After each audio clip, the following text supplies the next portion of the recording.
안녕하십니까. 조세 전문 변호사 고성치입니다. 오늘의 주제는 조세 불복도 하세요? 라는 내용으로 해보겠습니다. 작년 12월에 그렇게 주택세법이 요동을 칠 때 그때 상담하러 오셨던 분이 계십니다. 이게 종부세 하고 양도세 중과배제, 합산배제 막 이런 거에 거주주택 비과세 여부, 그러니까 어느 쟁점 하나에 따라서 이게 되느냐 안 되느냐, 그 모든 혜택을 보느냐 안 보느냐, 그 경계선에 있는 분인데, 법리 상담을 했을 때 이게 법리적으로 가능하다. 그러니까 과세가 이거 잘못된 것이다. 그래서 불복을 하시면 될 것 같다. 라고 한 거죠. 그런데 불복을 안 할래야 안 할 수가 없죠. 왜? 과세 처분을 받아놓고 그거 불복 안 하면은 그걸로 끝나버리는 거잖아요. 불이익을 감수하겠다는 거니까 불복을 할 수밖에 없는데, 그거를 이제 불복을 이런 것이 근거 때문에 이렇게 법리가 그 과세 처분이 잘못된 것 같다. 그러니까 불복을 하셔야 된다. 라고 이렇게 상담을 해 드렸는데, 그러고 나서 최근에 다시 오셨어요. 다시 오셔가지고 불복을 했는데, 이렇게 오늘 이렇게 상담을 해 주다 보니까 저한테 조세 불복도 하세요? 라고 하더라고요. 아니, 그러면 어떻게 해서 저를 알고 왔습니까? 라고 했습니다. 유튜브 보고 왔다 이거예요. 그러면 유튜브 봤으면은 제가 조세 불복 전문가라는 거를 모르셨습니까? 그러니까 그 당시 이렇게 필요한 유튜브 영상 몇 개를 보고 오셨는지를 모르겠는데, 그래서 다른 사람을 찾아서 이제 사람 찾아 산만리 하시다가 뭔가가 이제 이상하다 생각하면서 이제 다시 상담 받으러 오셨는데, 그 불복을 대리해 주는 분이 서면을 왜 보여달라고 하지? 서면을 보여달라고 안 하느냐라고 하는데, 서면을 보여달라고 했는데 그게 지적재산권이기 때문에 안 보여준다라고 이렇게 말을 했다고 그래요. 저는 그런 말을 지금까지 들어본 적이 없는데, 어떻게 해서 그게 지적재산권이기 때문에 안 보여주느냐. 제3자가 그런 말을 하면은 제3자가 그런 말을 한다든지, 이거를 받아가지고 제3자한테 줄 것 같으니까 그런 말을 한다든지, 그러면 혹여나 이해가 될 것 같아요. 그런데 의뢰를 한 납세자한테, 의뢰인한테 직접재산권이니까 못 보여준다. 그 말은 저는 들어본 적이 없고, 제가 그래서 왜 제가 조세 불복을 전문으로 하는 사람이다 라는 거를 제가 말씀드리고자 합니다. 일단은 제가 2003년부터 2007년까지 이 5년 동안에 서울지방국세청, 서울청 법무과장을 했어요. 법무과장을 했는데 이 법무과장 자리가 상당히 중요한 자리입니다. 왜냐하면은 몇백억씩 과세를 해도 그거에 대해서 인용 의견을 낼 수 있는 위치에 있는 거예요. 이거 과세처분 취소해야 된다 라는 의견을 낼 수 있는 위치에 있기 때문에 이 자리가 상당히 중요한 데다 이거죠. 그러니까 밖에 있는 세무사들이라든지 이런 변호사들이라든지 이런 불복 대리를 하는 사람이 항시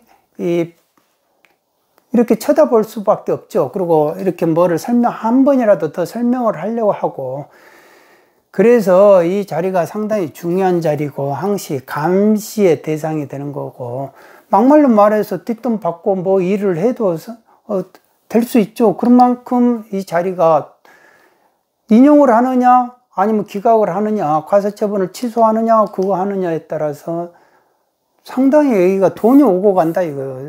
납세자의 생사가 왔다 갔다 한다 이거. 재산이 박탈이 되느냐 아니면 보존이 되느냐, 그게 있다 이겁니다. 그러니까 그 업무를 하는 업무가, 제가 거기서 이의신청 같은 거 업무를 했고, 이거를 직접적으로 이제 판단을 해줘요. 이게.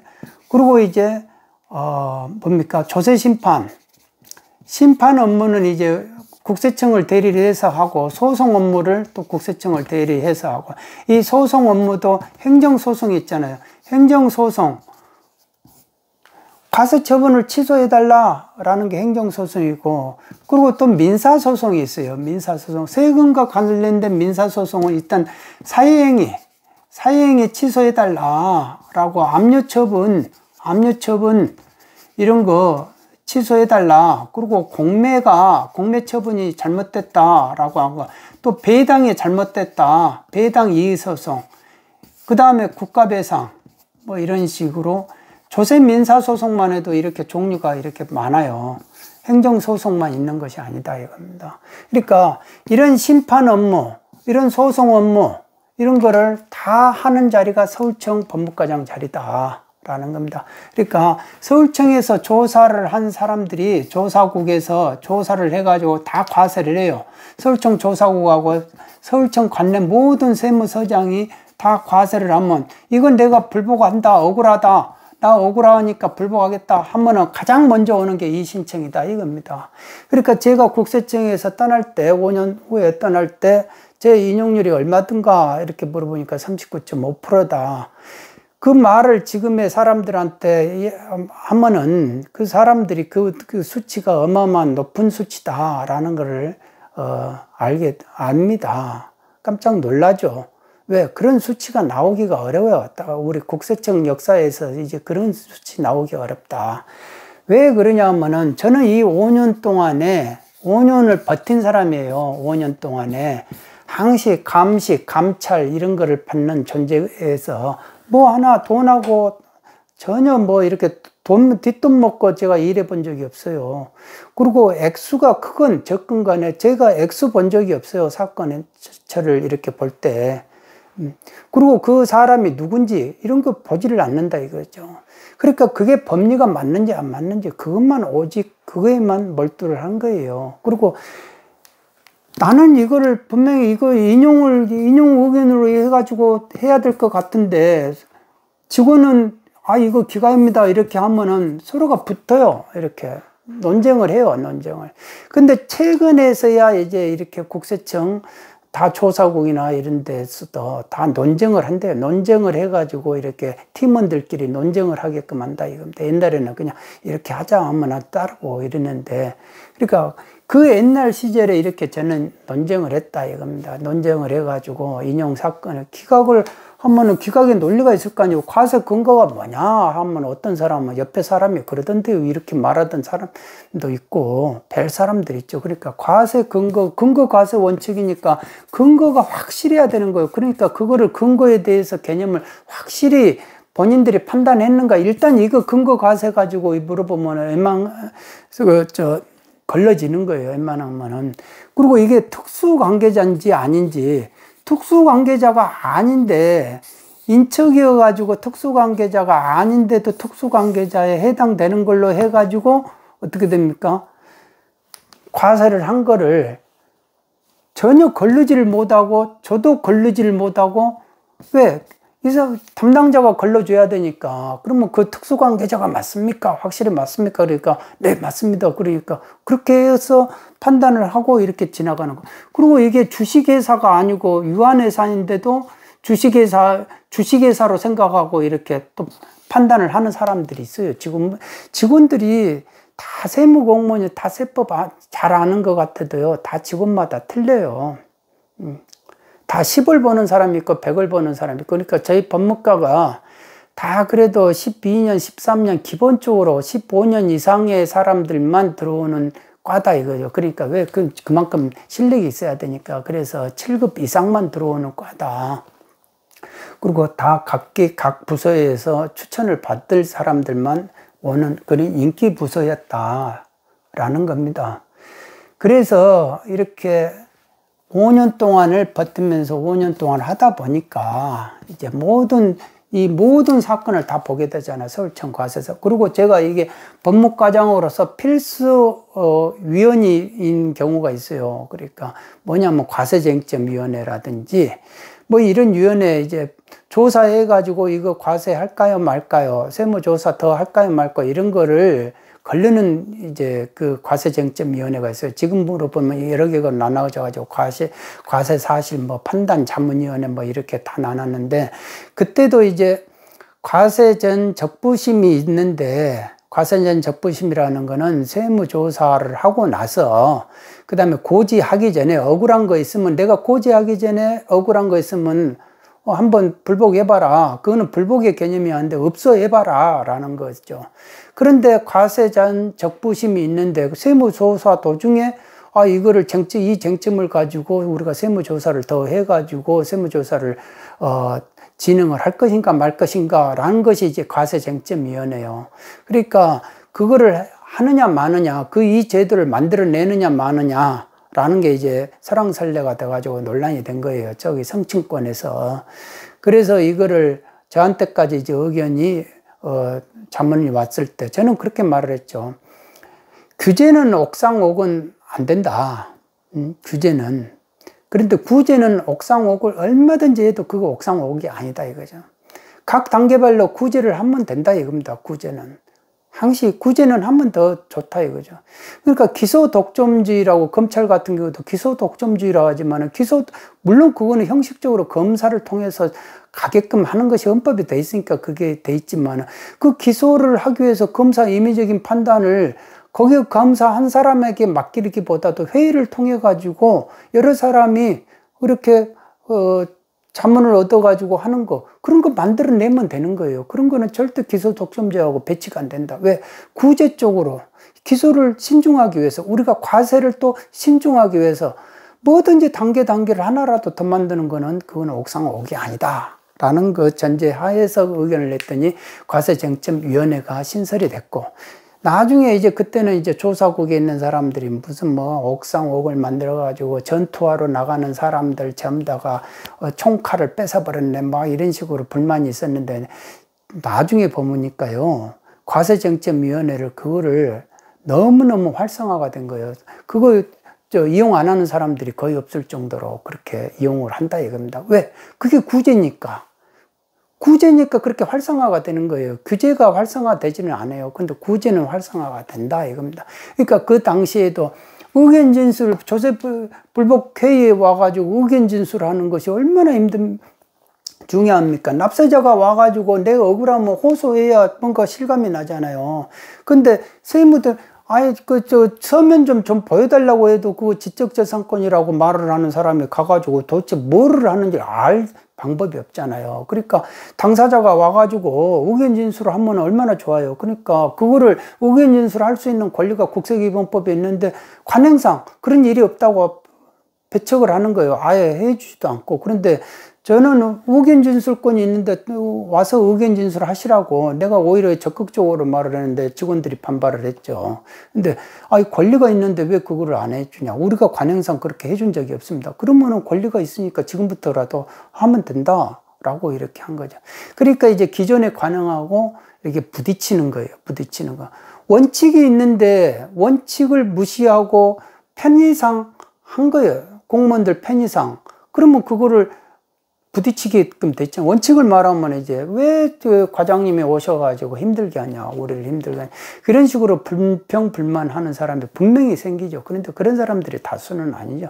근데 소수일 뿐인데 그 소수가 좌지우지를 한다 이거죠. 과를 좌지우지할 만한 그런 영향력이 있는 사람들이 꼭 그렇게 불평불만을 하는데, 나중에 지금 와가지고 다 정년퇴직하고 나중에 지금 와가지고는 다 그 제도를 안 할 사람이 누가 있어요? 다 그 제도 의견 진술권 본인들이 스스로 나서가지고 활용하고 다 그러는 판인데, 그러니까 공무원은 공무원일 뿐이다 이겁니다. 그러니까 그 당시에는 나를 피곤하게 하는 거니까 그냥 다 불평불만했는데, 지금 와서 세무사 하면서 돈 벌기 위해서 가장 좋은 제도니까 또 활성화되고 좋은 제도다고 이렇게 하는 거죠. 그러니까 다 존재가 의식을 규정한다. 그런데 일관되게 구제 마인드로 감먹게 되면 초지일관한다 이겁니다. 의식도 초지일관하고, 국세청 내에서 내가 맨 맨날 규제만 했던 사람이 나중에 세무사 나와가지고 불복하는데 그 공무원 상대하는데 그게 쉽냐 이거예요. 그러니까 안에서부터 구제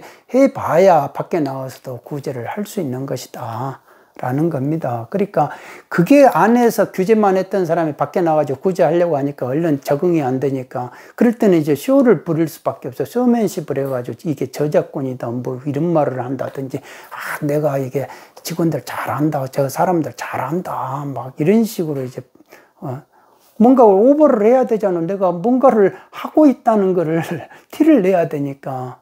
근데 전문가가 뭐 실력 있는 사람이 티를 내느냐 이거예요. 더 조용조용히 한다 이겁니다. 그런데 아니 서면을 안 보여주는 경우가 어딨냐. 그런 게 참 답답하다. 그런데 왜 납세자 그거를 왜 나한테 그걸 몰랐느냐. 몰랐대요. 그러면서 참 답답한 거예요.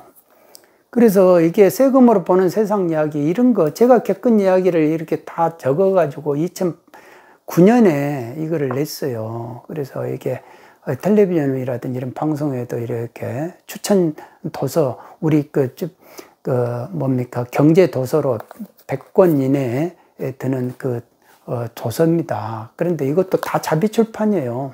자비 출판에도 그렇게 사람들한테 센세이션을 일으켰다라는 겁니다. 그러니까 그만큼 우리 납세자들이 세금에 대해서 무지했다. 세정 현실에 대해서 어떻게 돌아가는지 알지도 못하고. 그러고 나서 이게 국세기본법인데요. 이 국세기본법이 이게 몇 페이지냐면 2008년에 적은 건데 900페이지가 넘어요. 이것도 자비 출판한 거예요. 900페이지. 그런데 이 국세기본법을 거의 안 가진 사람이 없을 겁니다. 우리 실력 있는 세무공무원들이 이 국기법 이거 사례 연구로 다 낸 거예요. 사례 연구. 국기법에 대해서 책이 없었어요. 법서가 없었다 이겁니다. 그러니까 이 사례 연구를 냈는데 또 이것도 자비 출판이에요. 내도 제 돈으로 낸 겁니다. 공무원 2008년 나와가지고 퇴직금 받아가지고 그 돈으로 낸 거예요. 근데 이거 뭐 연구를 새삼 쓴 것이 아니고 기존에 있는 업무 일지를 전부 다가 이렇게 전환을 한 거죠. 책을 내기 위해서 전환을 하는 과정이 그렇게 시간도 몇 개월이 걸리더라 이거죠. 그러니까 2008년에 나와가지고 저는 절에가 있으면서 책을 적었다는 겁니다.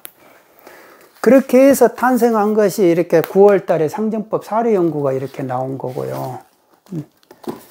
그 다음에 이렇게 같이 나온 게 조세법 상, 조세법 하 이렇게 나온 겁니다. 조세법 상 하가 2008년에 나온 거죠.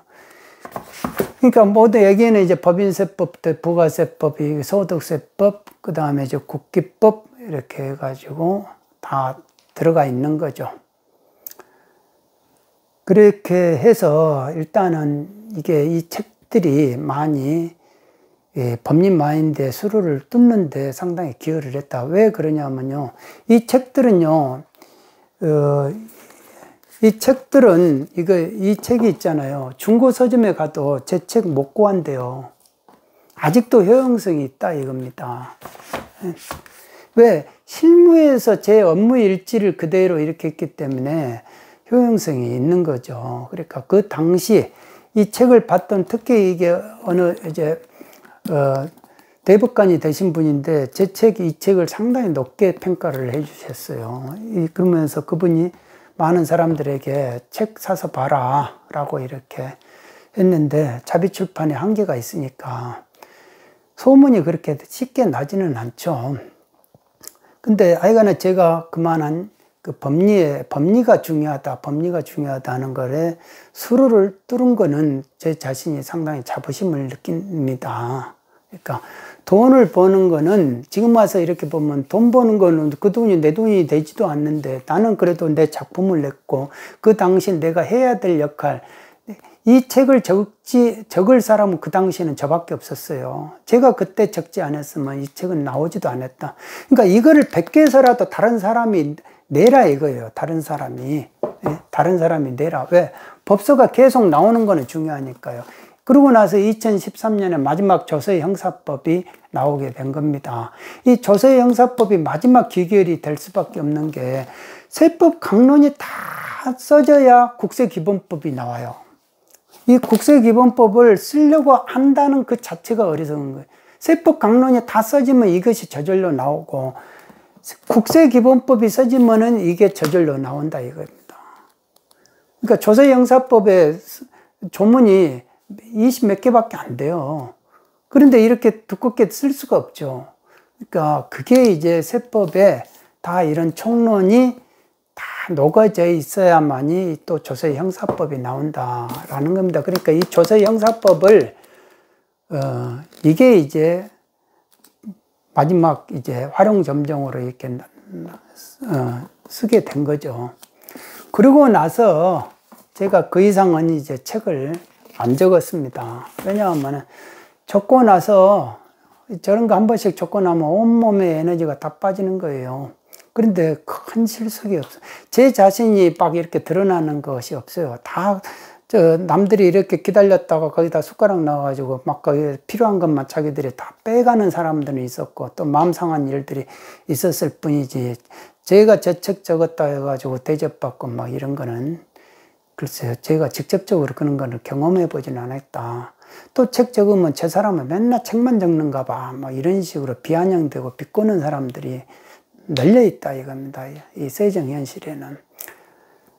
그러니까 그런 세상에서, 세월에서 외톨이로 이렇게 혈렬단신 국세청 들어가지고 그 분위기 속에서 제 역할을 했고, 그 윗분들이 다 그걸 인정을 했기 때문에 자꾸 이렇게 보호를 해 주신 거죠. 그래서 제가 마지막 5년까지 다 채우고, 그러니까 역사상에 이제 법무과장 5년 한 사람이 없어요. 예전에도 없고 앞으로도 없는 거예요. 그러니까 그만큼 사건을 전체적으로 이렇게 볼 수 있는, 경험을 쌓을 수 있는 사람이 앞으로는 나오진 않는다라는 겁니다. 그리고 이제 이 부분에도 그 다음에 이제 변호사들이 와가지고 이제 6급도 하고 뭐 5급 임시적으로도 또 잠깐 하고, 그 다음에 이제 또 변호사가 들어올 수 있는 기회를, 저는 제가 이제 이분한테 자문을 받았을 때 뭐든지 법리 마인드가 있는 사람들이 많이 들어오면 좋지 않느냐라는 식으로 문을 열려고 노력을 했죠. 일조는 했다. 그런데 그 후배들이 그런 거를 뭐 알리는 만무하죠. 그러니까 본인들이 항시 다 전문가다 이렇게 생각을 하죠. 그래서 저는 이런 식으로 지금까지 온 겁니다. 그러니까 안에서 그렇게 생활을 했고, 그러니까 1년을 5년이어도요, 1년을 10년같이 일을 했어요. 그러니까 50년이 저는 50년 근무 경력이다. 30년 아무리 근무 경력에도 저만한 이런 사건 이 정도 볼 수 없다라는 겁니다. 그리고 밖에서 2008년에 나와가지고 벌써 12년, 13년 됐지 않습니까? 그러니까 밖에서 본 것이 더 커요, 또. 그러니까 그 실전을 또 본 겁니다. 돈이 오고 가는 그런 것도 보고요. 안과 밖에서 다 이렇게 한 세상을, 이렇게 산을 안에서도 보고 밖에서도 봤다. 그런 부분에서, 그러니까 제가 어떻게 처신을 해야 되는구나라는 거를 알게 되더라고요. 그리고 이 세금으로 해가지고 막 이렇게 큰 돈이 오고 가는 것 같아도요, 재벌된 사람 제가 못 봐봤어요. 못 봐보고. 그리고 단명한 사람은 여러 봤습니다. 단명한 사람. 그리고 나중에 병치레하는 사람들은 상담하면서도 꽤 이야기를 들었어요. 그러니까 사람이 돈 버는 것이 목적도 아니고, 살기 위해서 발버둥 치는 그것도 아니고, 잘 되고자 아무리 용서봐야 그게 무슨 잘 된다는 개념이 뭐냐 이거죠. 그런 걸 생각하면 인생은 참 잘 살아야 된다. 그래도 그런 부분들이 사내 대장부라면 대장부로 태어나가지고 그거 한번 도전해 볼 만한 일이다. 인생을 자기 식대로 산다는 거는 상당히 중요하다. 그런 생각은 항시 합니다. 오늘은 여기까지 하겠습니다. 여러분 모두 건강하시기 바랍니다. 감사합니다.